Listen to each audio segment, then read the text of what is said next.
Hey, I'm Tricia Helfer. Hi, this is Erin Gray. Hi there, I'm Sherilyn Fenn. You are watching Movers and Shakers. Movers and Shakers. Movers and Shakers. It's unlimited.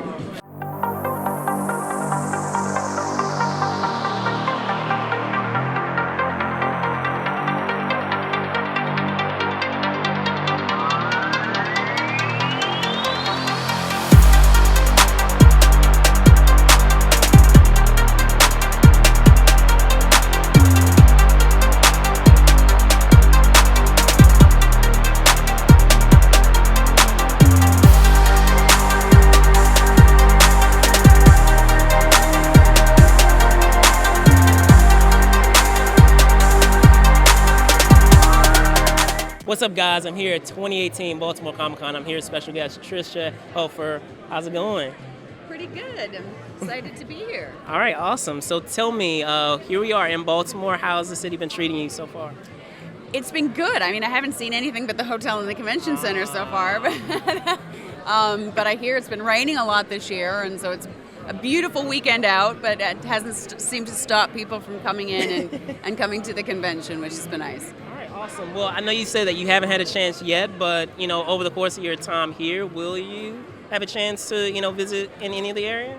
I'm not quite sure. Maybe tonight. Okay. Depends. Back here tomorrow, and then I'm back on a plane. But I don't know Baltimore, but I have been here before. I did a charity motorbike ride that had a stop off in here. Gotcha. But again, it was like in and out. So I'll have to come back and visit the city. But it seems like a lovely city, and everybody I've met has been wonderful. Although a lot from out of town as well. It seems to be a hub that it's accessible from quite a few places. All right, awesome. So take me back to the time. I have to comment on Battlestar Galactica. So take me back to that time. I mean, feel like that's one of those IPs or those properties in science fiction, probably perhaps outside of maybe Star Wars or Star Trek, that just has such a rabid following. So can you talk a bit about what it was like when you first found out that you were going to be a part of the project? Well, I grew up without a television, so I hadn't seen the original. I knew of it, of course, and had seen an episode here or there at a girlfriend's house or something.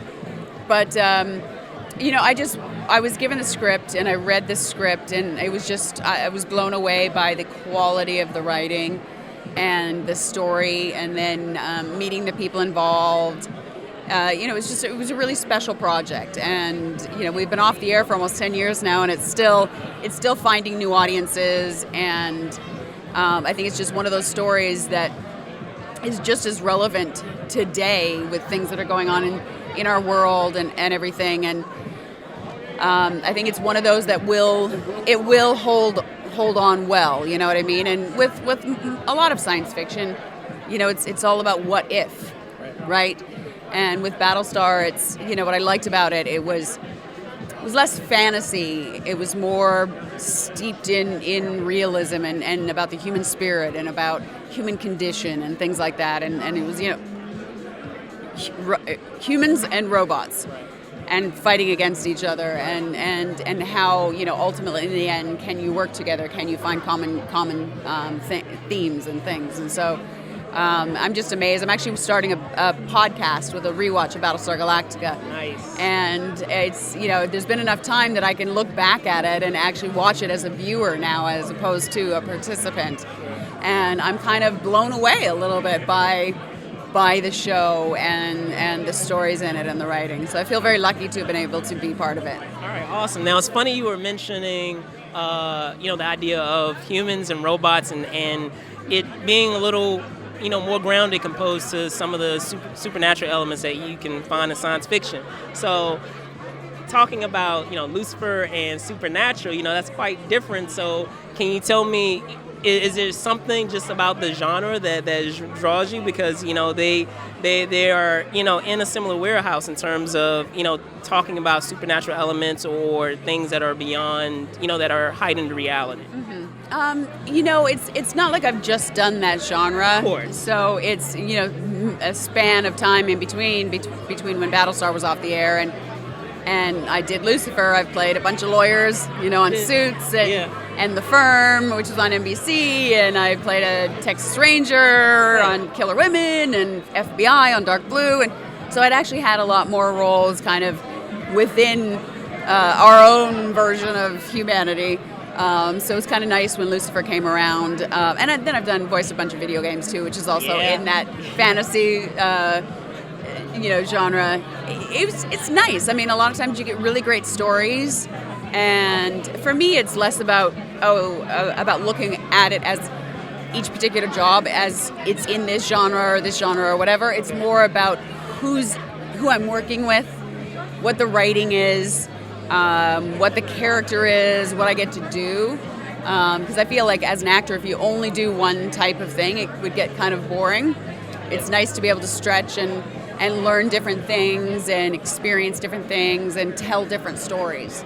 So I'm happy that I don't just work in sci-fi, but I'm extremely happy that I do work in sci-fi as well, if that makes sense. Yeah, definitely. And then lastly, for all the viewers that are out there that are, trying to get into the industry themselves, thankfully we're in a time where diversity is becoming more of a talking point. So with that idea of, not just with, women, but, people of color, whatever type of diversity that may be, can you talk a bit about, what your advice to them would be?